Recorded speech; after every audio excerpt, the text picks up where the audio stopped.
दोस्तों पाकिस्तान के बाद अब उसके टट्टो बने देश का भी वाट लग चुकी है। जी हाँ, अब बारी है टर्की और अजरबैजान देश की और उनका काम कर दिया है भारत की जनता ने। इस बार गोली नहीं चली पर तीर सीधा दिल पे और जेब पर लगा है। इन दोनों पिद्दे देशों ने क्या सोचा था कि पाकिस्तान का सपोर्ट करने पर हमारी भारत की जनता उन्हें छोड़ देगी? ना बाबा ना, हम हिंदुस्तानी किसी को उधार नहीं रखते। ये वही टर्की है जिसे भूकंप के बाद सबसे पहले भारत ने मदद की थी। सबसे पहले हमारे जहाज वहाँ पर पहुँचे मदद की सामान लेकर, लेकिन इसके बदले इन्होंने क्या किया?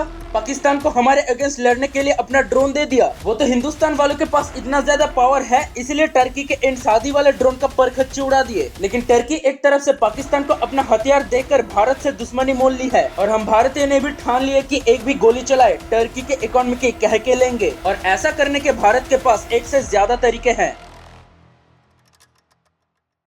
सिर्फ 2024 में 3 लाख से ज्यादा भारतीय टर्की घूमने गए थे और इन लोगों के वहां जाने से टर्की ने लगभग 400 मिलियन तक का बिजनेस किया था। अब जैसे ही भारत के साथ पाकिस्तान की टेंशन बढ़ी और लोगों को पता लगे कि टर्की पाकिस्तान को सपोर्ट कर रहा है तो सिर्फ एक हफ्ते का अंदर 60% भारतीय ने अपना बुकिंग कैंसिल कर दी। पहले कोलकाता से हर रोज टर्की जाने वाले 200 लोग होते थे, अब ये नंबर घट के 50 से नीचे आ गया है। सिर्फ इतना ही नहीं, बड़ी बड़ी ट्रैवल एजेंसीज लोगों को अल्टरनेटिव ऑप्शंस भी दे रहे हैं। बता रहे कि आप टर्की के जगह वियतनाम या तो सिंगापुर या तो बाली चले जाओ। मतलब इन दोनों देशों की भी अब वैसे लंका लगेगी जैसे मुइज्जो के मालदीव्स की लगी थी, जो कि भारतीय के मालदीव्स बॉयकॉट करने के बाद सिर्फ 1 महीने में रोना शुरू कर दिया था और आज तक मालदीव्स उसे संभाल नहीं पाया। सिर्फ 2024 के अंदर इंडिया से मालदीव्स जाने वाले लोगों की संख्या 47% तक डाउन हो गई थी। जो मालदीव्स भारतीय टूरिस्ट के टॉप डेस्टिनेशन हुआ करता था वो बस 1 साल का अंदर 6ठे नंबर पर आ गया। अब क्या होता है कि कुछ नेता लोग अपनी नेतागिरी चमकाने के चक्कर में ये नहीं सोचते कि उनके इन बकलोलियों का असर क्या हो सकता है।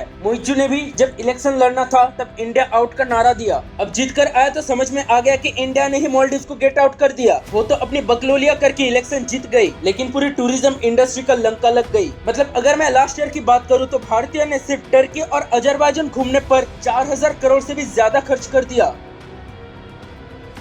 टूरिज्म के बाद तो अब भारत टर्की और अजरबैजान से अपना ट्रेड भी कम करने जा रहा है। महाराष्ट्र से लेकर कई जगह के ट्रेडर्स कह रहे हैं कि उन्होंने टर्की से एप्पल मंगवाना बंद कर दिया है। 2024-25 में भारत ने टर्की को 5.2 बिलियन का एक्सपोर्ट किया था, जो कि भारत के टोटल एक्सपोर्ट का सिर्फ 1.5% था और टर्की से भारत ने $2.84 बिलियन का इम्पोर्ट भी किया था, जो कि भारत के टोटल इम्पोर्ट का सिर्फ 0.5% था। लेकिन इस सिचुएशन के बाद भारत की जनता डिमांड कर रही है कि ये बिजनेस भी पूरी तरह से बंद कर दो। आपको बता दें फिलहाल भारत टर्की से बेसिक मेटल और स्टील सिर्फ $2.18 बिलियन का खरीदता है। इसी तरह पावर रजिस्टर और टरबाइन 311 मिलियन का, केमिकल और प्लास्टिक 219 मिलियन का, आर्टिफिशियल सामान 185 मिलियन का, नॉन वेज और डेयरी प्रोडक्ट्स 149 मिलियन का हर साल हम टर्की से खरीदते हैं। तो लोगों का ये कहना है कि अब टाइम आ चुका है कि भारत को टर्की से ये सारे सामान खरीदना बंद कर देना चाहिए, क्योंकि जब तक उनके व्यापार को चोट ना पहुंचाई जाएगी तब तक उन्हें पाकिस्तान की सपोर्ट करने की कीमत समझ में नहीं आएगा। ऐसा नहीं है कि भारत की इस पॉलिसी से इंडियन ट्रेडर्स को कुछ नुकसान नहीं होगा। भारत भी टर्की को हर साल $2.75 बिलियन का इलेक्ट्रिक सामान देता है, ट्रांसपोर्ट इक्विपमेंट 954 मिलियन के,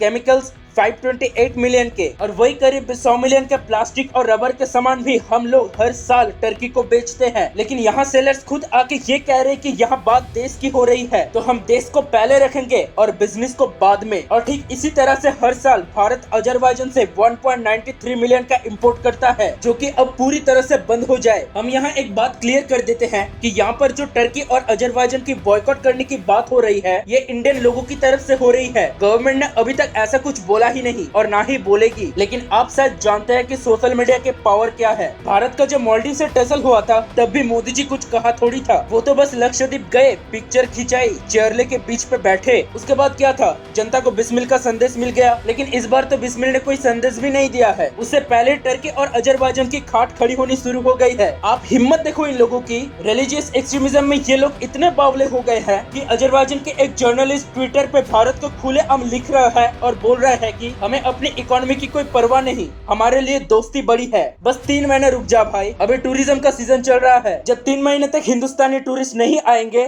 तोते उड़ेंगे। आप जानकर हैरान हो जाएंगे कि 2014 तक भारत से अजरबैजान जाने की लोगों की संख्या सिर्फ 1000 थी, वही लगभग 4000 से 5000 के करीब, और आज ये नंबर 2.5 लाख तक पहुंच गया। मतलब इस बात से आप अंदाजा लगा सकते हैं कि कितने % का जंप हुआ है। टर्की की एक एविएशन कंपनी है सेलेबी एविएशन। ये कंपनी भारत के 8 एयरपोर्ट्स पर बड़े बड़े ऑपरेशंस देखती है और यहाँ से ये कंपनी हर साल 58,000 उड़ान और 5400 टन कार्गो का मैनेजमेंट देखती है। तो अब हमारे भारत सरकार ने इस कंपनी का सिक्योरिटी क्लियरेंस भी रद्द कर दिया है, अब ये भारत में ऑपरेट नहीं कर पाएगी।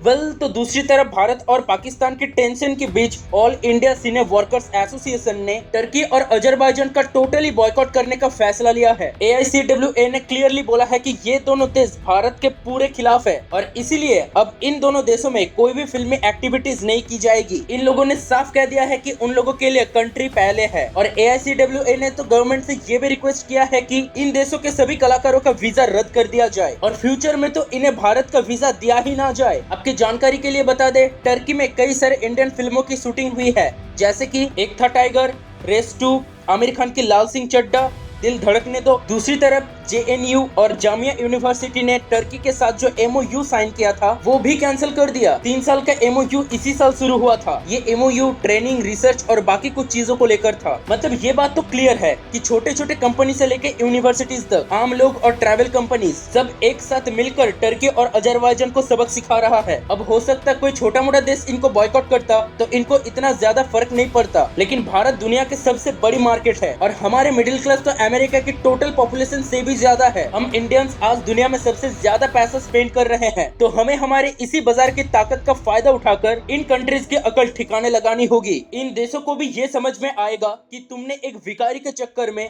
यानी कि पाकिस्तान के चक्कर में हमसे पंगा तो ले लिया, लेकिन इसमें घाटा तुम्हारी ही है। वो भिखारी अब रोज तुमको फोन करके रोटी मांगेगा, कभी 4 आना मांगेगा, और एक हम लोग है, अगर हम लोग तुम्हारे देश में आते तो करोड़ों पैसा खर्च करते, लाखों डॉलर का सामान खरीदते, इतना पैसा और बिजनेस तुम्हारे इकोनॉमी में आता। लेकिन अगर तुम्हारी आंखों में जिहादी पने की पट्टी बांधी हुई है तो ठीक है, कोई बात नहीं। एक बात समझ लो दोस्तों अच्छे से, आज की दुनिया में कोई किसी का सगा नहीं है, हर किसी को अपनी लड़ाई खुद लड़नी है। ट्रम्प को ही देख लो, वो भी हर जगह धंधे के लिए घूम रहा है। जिस शख्स के सिर पर कल तक ट्रम्प ने 10 लाख डॉलर का इनाम रखा था, आज ट्रम्प उसी से हाथ मिला रहा है। आज की दुनिया में ना कोई किसी का लड़ाई लड़ने आ रहा है और भारत जैसे देश की लड़ाई तो कोई और लड़ेगा ही नहीं। भारत को अपनी लड़ाई खुद लड़नी है, क्योंकि पाकिस्तान और बांग्लादेश जैसे देश हमेशा हमसे लड़ते रहेंगे और चाइना जैसे देश हमें आगे बढ़ने से रोकेगा। अमेरिका भी नहीं चाहता है कि इंडिया बहुत ही ज्यादा बड़ा हो जाए, इसलिए हमें खुद अपनी तरक्की, अपनी प्रोग्रेस और अपने इनोवेशन पर ध्यान देना होगा, क्योंकि इसी इनोवेशन के दम पर हम मैन्युफैक्चरिंग हब बनाएंगे, दुनिया को अपनी टेक्नोलॉजी एक्सपोर्ट करेंगे, ठीक उसी तरह से